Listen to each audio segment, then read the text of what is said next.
Man, what is happening, my YouTube family? Of course, it is your boy B New. I'm coming at you on this Thursday. And first and foremost, as always, want to send out positive vibrations and blessings to anybody who could be listening.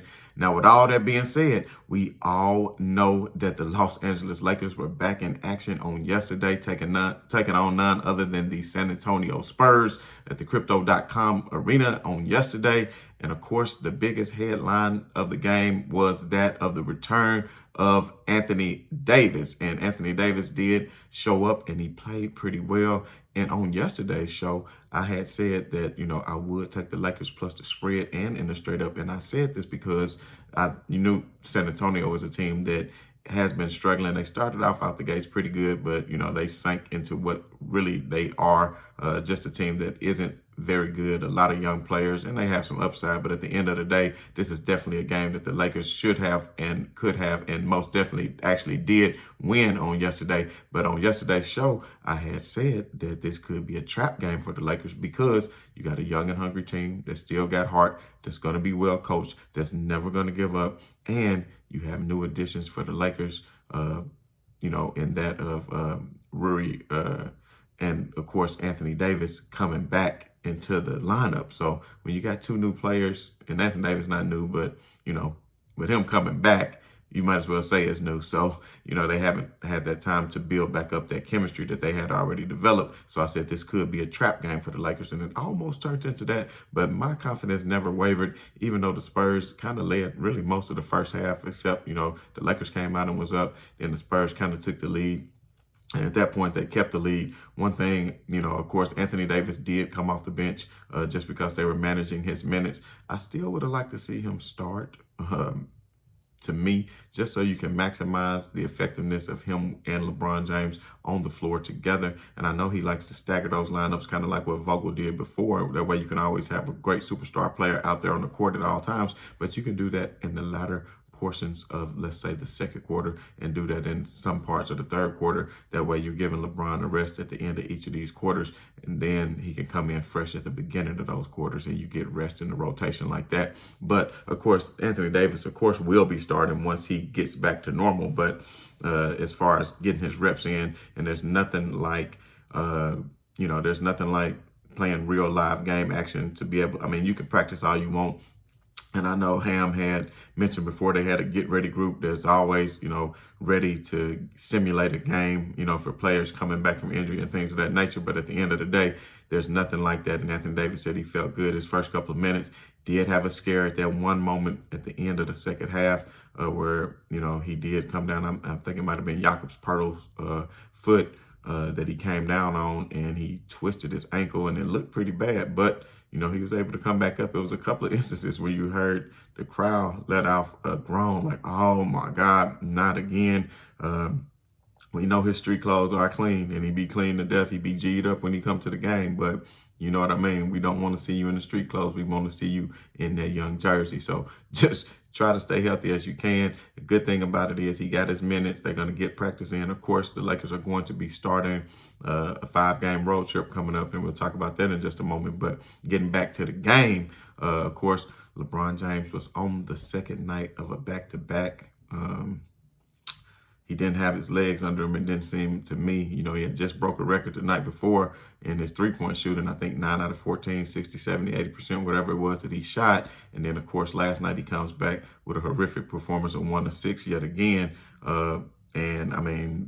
That's like 18% from 3, and that's not going to cut it. But I can see why he continues to do it, because just that instant where he might, like he's going to shoot the 3 and they bite on it just a little bit, boom, he's off to the races. He's around that defender because he still has that quickness and ability to get to the basket, because it's kind of like play action in football. You used to have to run to set up the pass, but now you pass to set up the run because, games evolve.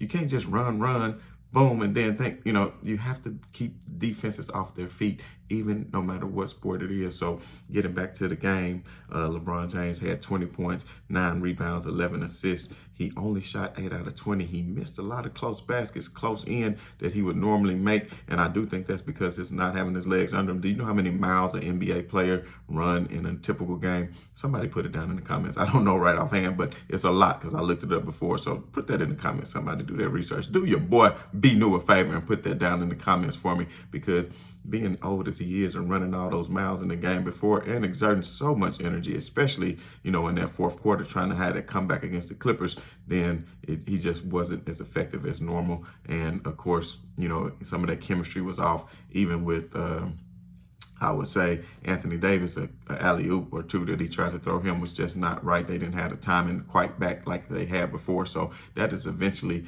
going to come. But the biggest thing, to me, the most important thing that stood out was what the Lakers were able to do on defense when Anthony Davis was in the game. Now, also, I don't want to, I have to give props to Rui Hachimura. Had a great game. He had 12 points, 6 rebounds, and an assist. But he had the highest plus minus of any Laker on the floor. And I think a lot of that is because he can be a wing defender. And that is something that the Lakers are going to need, just like in this particular matchup coming up against the Boston Celtics. You can really use him with that wingspan that he has, 7'1" wingspan, 6'8", 250, 240, 250. You can use him as somebody who can guard, let's say, a Jason Tatum. And that way, Anthony Davis can focus on Williams. And then you have LeBron James, who can focus more so on maybe a Jaylen Brown, somebody smaller, or even, y'all know who I'm talking about. His name is eluding me right now, but, somewhere where LeBron James doesn't have to expend all of his energy on defense. He doesn't have to expend all of his energy on defense. That way he can still give you what he needs to give you on offense. And I'm expecting a big game on Saturday night because all the lights is going to be on. And we know the Lakers gave away a game against the Celtics just a couple weeks ago back in LA, but now they're going to be in Boston. And when they go to Boston, they're going to be trying to prove something because the Celtics are still holding on to their first seed out there in the Eastern Conference, and they've been playing better than probably any other team in the NBA. Had a couple of slip-up games here and there, like against Orlando or whatnot, but at the end of the day, they are still playing outstanding basketball. So I'm looking forward to that game. It's going to be a Saturday night game. Like I said, prime time, no local broadcast at all. It can only be seen on ABC. So we're going to see how that plays out. But we'll talk more about that in just a moment, too. And of course, in the next couple of days, too, because the Lakers do have the next couple of days off as they prepare to travel. But back to Rui Hachimura, he's able to hit a three. I think he was maybe 1 out of 3 on 3, 33% or whatever. But, he's not afraid to take the shot. He was getting back in transition. He did miss a couple free throws, but they weren't key at that particular moment. So that's not something I'm really concerned with, but more so that of on the defensive end. And as you can see, the Lakers have been having some issues with defense. They've just given up points. Like they gave up, 70-some points in the first half against the Clippers, gave up 70-some points in the first half against the Trailblazers. But last night, they barely let San Antonio get a hundo, and the Lakers was able to get tacos from who. I don't really think I can say it because I'm not quite yet at the subscriber count to be giving shout outs on promos and things like that. But speaking of which, I do have my merch. If y'all haven't checked it out, it's going to get better. That's just what I'm doing for the time being. I have some other things in the works, but it's just right on to the real. Much love to the haters, because no matter how much people want to hate and say things about you, you just keep on being positive. And if you keep on doing that, then you're going to be very successful. And I'm telling you what, the way the universe works, that's just how it is. And that's how we're going to do with these Lakers. That's how we're going to do with LeBron James. Let them hate. Back in the day, we used to say, hate on, hater. So let them keep on hating, and we're going to keep on sending love. And guess what? This thing is going to be turned around. Even if you look at the Lakers East Coast road trip, this Boston game, they came close to winning that game and really gave that game away in LA. And I think they can win this game, especially adding Anthony Davis back into the fold and having that wing defender, which I'm telling you is going to be huge. The Lakers just need to play with the defensive intensity that they play with at the end of these games throughout the whole game. Dennis Schroeder played some great defense last night. The one sequence we saw where he blocked a shot over in the corner for the three, then they got it. They were able to save it. They went in on the inside, and there was Anthony Davis. He blocked, I think, Anthony Davis last night had 4 blocks and a steal. And those 4 blocks, I mean, that's nothing compared to all the shots that he altered, all the different times the defense were coming in and they would see Anthony Davis and have to kick it back out, which would prolong possessions, not extend, but prolong these possessions and get them late into the shot clock, which makes it harder to get a good shot that you want to be able to be successful. So, at the end of the day, getting Anthony Davis back to be that anchor on defense is going to be very important coming forward. And then you can bring a guy like Thomas Bryant off the bench. One thing I did see last night with the adding of Hachimura and Davis back into the lineup, Wayne and Gabriel, then he basically got a DNP. He came in at very garbage time at the very end. But at the end of the day, I still like his play, and I don't want to see him get completely out of the lineup. I think Darvin Ham has, a lot of options, especially once Austin Reeves and Lonnie Walker comes back. Hopefully Lonnie Walker can come back and be successful. He was playing well at one point in the season, but right before he went out, he was actually on a downward spiral. So let's just hope he can get back to being successful. I'm not worried about what Austin Reeves brings to the table. That'll be a shot in the arm for the Lakers as well, especially when you have somebody like Hachimura on the court with him, who will be able to, extend the defense and spread the floor a little bit, because that's the type players LeBron James need. You could tell he was so excited at one point when the Spurs had the lead in the fourth quarter by like 2 points, and the Lakers went on like a 12-0 run led by LeBron James with his passing skills, setting up so many people. And when he set them up so nicely, on one play in particular, when he sent it to Max Christie in the corner and he hit that three, he was very excited, because that's what LeBron James wants to see. He wants to see the players around him get better and grow, and for him not to have to carry such a heavy load that he's carrying. So Anthony Davis is only going to get better. If Anthony Davis gets back to doing what we're doing, just like, okay, if you go back to the Clippers game, LeBron James had to score 48 points or 46 points or whatever it was, and they still lost. When you got Paul George and Kawhi, who can give you 25, 27 apiece, which is the same amount of points that one man is given. Imagine the energy that he has to use to put up those amount of points compared to them not using that specific amount of energy because it's 2 of them. Well, now that he has somebody else who can give you easily, AD can easily get, think about it, that was a quiet, Anthony Davis last night, he had 21, 12, and 1. That was a quiet little 21 points. And the thing about it, when you put him in at the end, even in that fourth quarter, you could see the Lakers weren't going to have any issues at all, because Anthony Davis is going to alter shots. He's going to chase down shooters. He's going to protect the paint. He's going to protect the rim. Thomas Bryant cannot protect the rim at all. So I'm thinking that even in certain games, if Anthony Davis comes out, you still want to get TB some touches, because him and Westbrook got a great chemistry together. Westbrook, speaking of which, he didn't have the greatest of games. He was 14, 2, and 4, but he was a -10 on the floor. He only shot 7 out of 15 and was 0-3 from 3. Some possessions I was wondering about Westbrook, because right when the Lakers had cut the San Antonio 7 or 8 point lead down to 1, he'd just come up and just shoot up a 3 for no reason that they're giving him. And I mean, I know he has been shooting them better as of late, so I'm not going to knock him, but one of his shots went way up off the backboard, and a couple times Russell Westbrook transition defense was terrible. San Antonio was getting a lot of easy runs to the paint, in transition, even one play coast to coast, because Russell Westbrook is trotting back down the court and not even paying attention to the ball with his back turned, resulting in easy points for them. So that was something that has stood out to me a couple times. But, anyway, Dennis Schroeder, he was a +15, even though he only had 9 points. He had 8 boards and 5 assists, which was good. So if Dennis Schroeder can step his game up, at one point he was falling off, and LeBron kind of went and gave him a hug and lifted him up and gave him a pep talk, and next thing you know, he hit a 3. So sometimes these things can be mental. You gotta get these things off your mind and be able to play. And I think Hachimura is young enough that he's not going to let anything get into his head. He's not worried about that. He's just going out, playing a game, getting paid to play a game, something that I think he loves to do. But, JTA didn't get any playing time. I'm not mad at that. You can put him all the way to the end of the bench.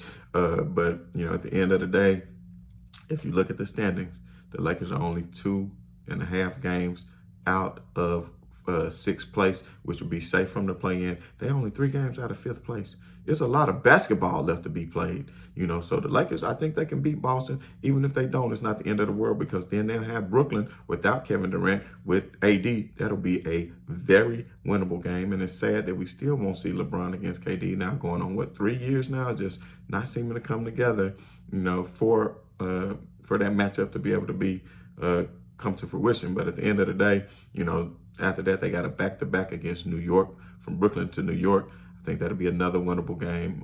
Julius Randle and the company is going to bring it, just because New York, they had up and down this season, but at one point they were looking really well and on a good win streak. So, LeBron loves to show up and show out at MSG. So I don't know. Hopefully they can put the game away in Brooklyn. Maybe LeBron even sits the first game of a back-to-back. I don't know. Maybe he does, and he says, y'all go ahead and handle Brooklyn, handle my lightweight. KD not playing, I'm not playing. But I doubt that, because wins are very important, and I know LeBron James is trying to get it how he lives. So then after they take on New York, it'll be Indiana.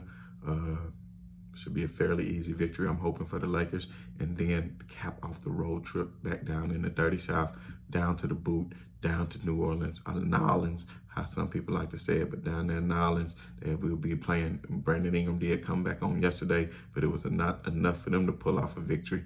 And then really, Golden State didn't do the Lakers any favors by winning last second against Memphis on last night. I'm pretty sure a lot of you saw Steph Curry was ejected from the game, but for throwing his mouthpiece. You can't throw the mouthpiece. It is what it is. I don't think he necessarily should have been ejected. It wasn't anything directed at the officials or anybody. He was upset with his own teammate. But at the end of the day, rules are rules, and he has to be a professional. So, I'm not mad at it. If it would have been against the Lakers or Memphis, it was against Memphis, matter of fact, but, then I'm with it. But, I try to be unbiased in these type of situations. But at the end of the day, everybody had a good game for the Lakers. As you saw, in double digits was LeBron James with 20. Oh, and I forgot about Pat Bev, who had a good game, actually had 18 points. I think he hit about 3 threes, if I'm not mistaken. So his three-point shooting has vastly improved. We know the first 10 or 15 games he was shooting like 20%. But if you only take away those games since then, he's been shooting 40%.